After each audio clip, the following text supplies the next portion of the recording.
I'm Shannon Bream. I'm Will Kane. I'm Dana Perino, and this is the Fox News Rundown. Friday, August 14th, 2026. I'm Tonya Powers. The financial choices we make now can have big impacts down the line in good and bad ways. And there are money moves you can make today that future you will thank you for. Retirement accounts are like an airplane. If you point them in the right direction and you give it gas, it flies.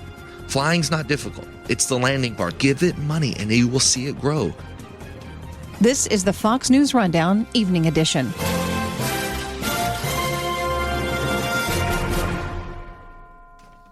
Still waiting in line? Again? That's time you'll never get back. Save time and money with Stamps.com. Over 4 million businesses have skipped the line with Stamps.com. Join them to save up to 90% off carrier rates from your computer or phone right now. Print postage for certified mail, registered mail, and packages in seconds. Then schedule a pickup right from your home or office. For a limited time, go to Stamps.com and use code PODCAST for a free welcome gift. Taxes and fees apply. Retirement may seem a long way off, but the steps you take now will determine how smooth or rocky that future path will be. The Federal Reserve Bank of New York's new quarterly report on household debt and credit shows that while household debt decreased in the second quarter of this year, credit card balances are way up. They rose by $21 billion to the level of $1.2 trillion. Delinquency rates that are more than 90 days past due also saw a hike from 7.6% to 12.8% between the third quarter of 2022 and the first quarter of 2026. So, how does that credit card debt affect your long-term financial health? And what should we be doing now? Retirement means a lot of different things to a lot of different people. Dale Smothers is the founder and CEO of RD Wealth and has nearly 2 decades of financial planning experience. And so when you think about being able to walk away from work and essentially have enough income to supply the desired lifestyle that you have when you have walked away from work, I still think that's a possibility, but you must make sure that you have a purpose to your existence in retirement, or you will find yourself not living a truly fulfilled or happy retirement. We see this a lot of times where maybe you just break it down to the balance sheet alone, and yeah, mathematically you can make retirement work. But walking away from work means you're walking away from a social circle, means you're walking away from your identity, your purpose perhaps. And so finding that on the back half, what we call refirement as opposed to retirement, makes a lot of sense. Is it possible? It is. Making sure that you put enough planning into it is much more important now than it was just 20 years ago. Okay. A lot of us tend to view retirement as something that's so far off in the future. Sure. I kind of want to talk about current decisions and how they have the long-term effects on this. What should we be keeping in mind when making those decisions? If it works for you, I want to break this down into 2 groups, people under 40 and people over 40. Love it. If that's a good age range to kind of, because these groups are working with totally different timelines. Mm-hmm. For younger people, what trends are you seeing when it comes to debt and how affecting putting money away for retirement looks for them? Sure. Are they dipping into 401ks to do things? We keep hearing constantly about how hard it is to buy a house, especially if you're under 40. Sure. What are they doing now as far as trends that you're seeing that are going to affect their retirement? Yeah, under 40, the biggest thing is managing debt, making sure that you're living within your means, which is more challenging now than ever before with inflation on the rise. You know, pursuing this dream of owning a home, depending on where you live in the country, may or may not be the right step for you if retirement is truly a desire in your 60s. The good news is we're living longer nowadays. So, retirement in your 60s may mean that you have a 40-year retirement for those who are under 40 right now. You think about that. I mean, healthcare has prolonged life expectancy. So 30 to 40-year retirement starting at early 60s could be a little bit more challenging in the market. So adjust your time frame. Do you want to work till 65, 66, 67? If early retirement is your primary focus, again, depending on where you live and how much money you have, buying a home may not be your primary focus right now at 40. Storing enough money away, not getting into debt, not getting into this credit card debt, which you mentioned at the beginning of the segment. Credit card debt alone becomes an insurmountable mountain for young people, and you find yourself chasing just the minimum payment. And so you have no money to put aside. You have no money to put into a retirement account. And I'll tell you, for those who are young, maybe in their 30s, that are in credit card debt right now, I would even tell them to forego putting money into your retirement account and attack debt, because that debt has an average rate of return in a negative 22%.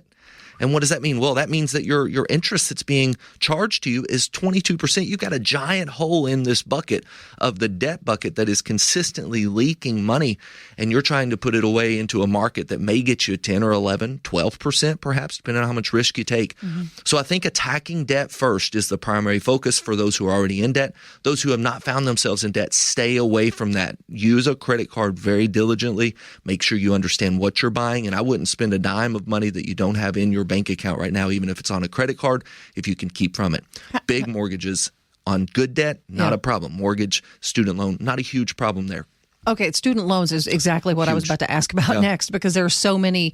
We hear stories all the time of, I'm saddled with student debt. I've got credit card debt. I would like to buy a home. This is never going to happen for me. Sure. Is there any light at the end of the tunnel with the student debt thing? You must make sure you understand good debt and bad debt. Now, clearly, going into $150,000 worth of debt to be a dietitian, probably not the right thing to do. Or, and nothing against dietitians, but you got to understand how much debt you're taking on to achieve an income in the future. Clearly, going to college is important for a lot of positions that you may want to take in the future. But if you think about how much debt you're taking during school, make sure it's going to be offset by the income that you're going to be able to make in school. And with artificial intelligence, a lot of that's up in the air here recently. Whether or not college is necessary, that's something that young people must really be weighing in their minds right now. If you're still in high school, consider what you want to be in the future. Now, if you come out with a large amount of debt and you've got a decent amount of income, I wouldn't look at student loan debt as bad debt. It's debt that needs to be attacked, but it's not bad debt in the form of, say, credit card debt. Credit card debt is the first debt that you must make sure you're attacking. I would attack that with a fury. I would get real serious about getting rid of that debt, maybe even considering something like a transfer of balance to, say, a 12-month zero interest card, where you can then attack it with same as cash payments, which is great because now you're putting money towards the principal. But even those sometimes can have a little fine print. Be careful that you're not getting yourself back into an even bigger, snowball that you got to try to attack.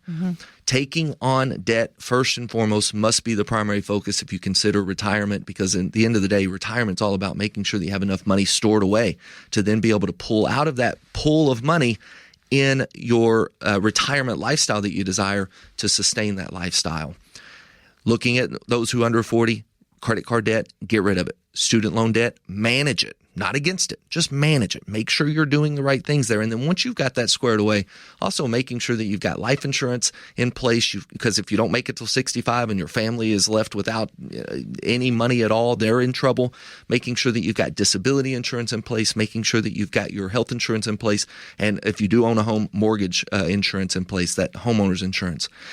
And then that's when you get started on what we call the offensive side. All we just talked about is defense. Make sure you spend the right amount of money. Make sure now we put money into the market and let it grow, and don't jump out just because you feel a little bit of volatility in the market. Okay, that's all good things to know.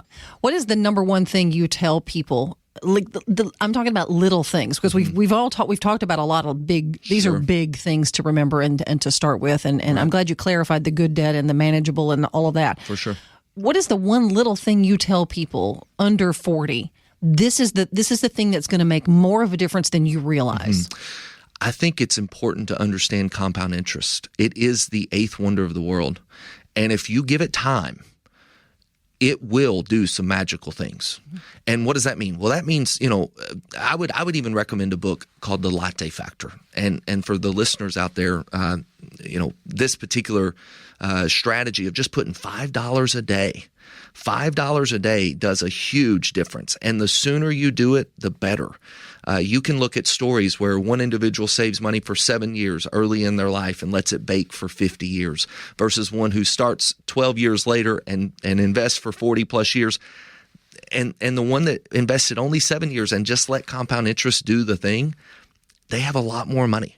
And so this idea that compound interest is your friend now as a young individual, put as much as you can. Again, manage debt, Get rid of credit card debt, live within your means. What you can tuck away, even if it's small amounts of money, put it in the market and let it grow. Own assets.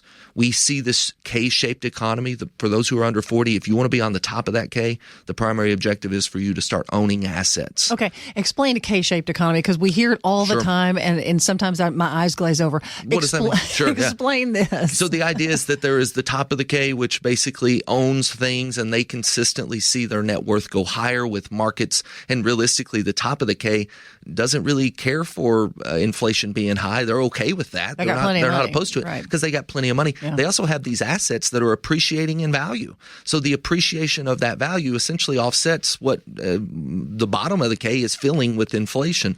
The bottom of the K is consistently having to chase debt, consistently having to chase more possessions, consuming things. I would divide what you need into an idea. Do I need this or do I want this? If you're at the bottom half of that K, the only way you even have a chance to get to the top half is to take those things you want, not the things you need, but the things that you want. Stop spending so much money on those and start buying assets that will appreciate over time. We can debate whether it's a K-shaped economy, C-shaped economy. Scott Bessent comes out and says K-shaped economy doesn't exist anymore. It's C-shaped. I don't care what alphabet what letter you use in the alphabet. The idea is there is going to come a divide where you either own things or you are essentially trying to borrow to purchase things. And if you own those things that are appreciating in value, if you own the assets, we're talking about the stock market, for instance. If you own a piece of the U.S. economy, you have a really good chance of seeing your value, your net worth increase over time. I'll say it like this. We use analogies like this. The retirement account is intended to be a product or a growth vehicle that grows over time. It is built to do that. Retirement accounts are like an airplane. If you point them in the right direction and you give it gas, it flies. Flying's not difficult. It's the landing part that's difficult, right? Taking off with the airplane is the easy part. Give it money and you will see it grow. Once you see turbulence or volatility, don't jump out of the airplane. And you've got to stay the course for that. And then landing is the retirement piece, which is where our firm comes in to help with all of the things that go into that as well. We've been speaking with RDS Wealth CEO Dale Smothers. More after this. Let's break it down also now into older people. How can those of us who are closer to retirement max out our saving potential at this point? What debt should we be watching for? Things like helping your kids buy a house, helping them pay off student debt, there's all kinds of things that you mentioned, making sure that we get to a certain age and we're living longer. Doesn't say anything about the health issues you're going to have when you get there or anything else that might, come up. How do we navigate that stuff? Sure. I love the way we're framing this conversation because early on, what we call growth phase, it's a pretty simple equation. If you can earn enough money and you live below what you're earning, you live below your means or at your means, and you give every dollar a job, you take care of the offense and defense, you will one day find yourself approaching retirement with enough money to live in retirement. And when you get there, there's a lot of things that have to be squared away on this side. This is the landing part of the flight, right? This is the difficult part. And making sure that if we talk about taking care of, let's say, children that are coming up and you maybe want to buy them a home, does it fit in your plan? Does it fit in your plan to go buy the second home in Florida? Does it fit in your plan to move to a new state? The taxes could be different. This is where building a plan. With RDS Wealth, we build a plan with 5 very important points of decision that must be made by every retiree. We address all 5 of them in that plan. We call it the Retirement Atlas. We build a map for all 5 of these areas, and our goal is to make sure that we know how we're going to turn when we hit a crossroad. And clearly, there have to be some detours along the way because life gets in the way. But building these maps allow us to see, does it make sense for us to do these things? Like you mentioned, I would like to give my kids some money now instead of waiting until I die. Or can I take on a little extra money, a mortgage perhaps? Should I write a check for that home or should I take a mortgage? All of that starts to make more sense. And I'll pull up and park there for just a second because I think it's important when we get to that stage that people sometimes want to write a check for a home. And again, we got to separate good debt, bad debt. Do we rush to pay off our house? Maybe not, unless we're just flush with cash, because the bank will lend you money every day and twice on Sundays to be able to buy a home. They will not lend you money to retire on. And so understanding where your dollars are and what money you have to be able to spend on a lifestyle for retirement might make sense to spend the bank's money on the house and spend your money on the retirement lifestyle. We get into this by looking at an income plan first and foremost. Once we have a nailed down income plan, what we start with, how much money do you need to sustain your lifestyle? A lot of times, and this is good for our listeners to hear, starting there is difficult because you think, well, I don't know how much I need to sustain my lifestyle. Think about it with the baseline of what do you make right now? Every 2 weeks, what do you make right now? If you get paid every 2 weeks, multiply it by 26, there's a really good number for you to start thinking, that's my net number I've got to put in my pocket. And then ask yourself, does that sustain the lifestyle? Do I want to travel more? Because you enter into go-go years. And these go-go years are every day is Saturday. You spend money like it's Saturday, but that's every single day of the week. Now, do we need a little more than that, right? So we build it off of the baseline. Or maybe you say, hey, I've been going all the time. I'm constantly riding the subway. I'm constantly taking the bus. I'm constantly Uber, whatever. I don't need those expenses. Or I don't need the gas expense, whatever it may be. Now you can start to maybe back it down just a little bit or add to what you currently make. There's a good baseline. We call that our income target. Once we find the income target, figure out where you're going to take Social Security, how much Social Security is going to be. Maximize Social Security, maximize pensions. The distance between Social Security and pensions and any other perpetual income and your target becomes what we call the income gap. Once you figure that out, that tells you how you should be investing your money. Number one piece of advice you would give someone over 40 who is some little thing that people can take away from this and go, I can do that today. Consider Roth IRAs.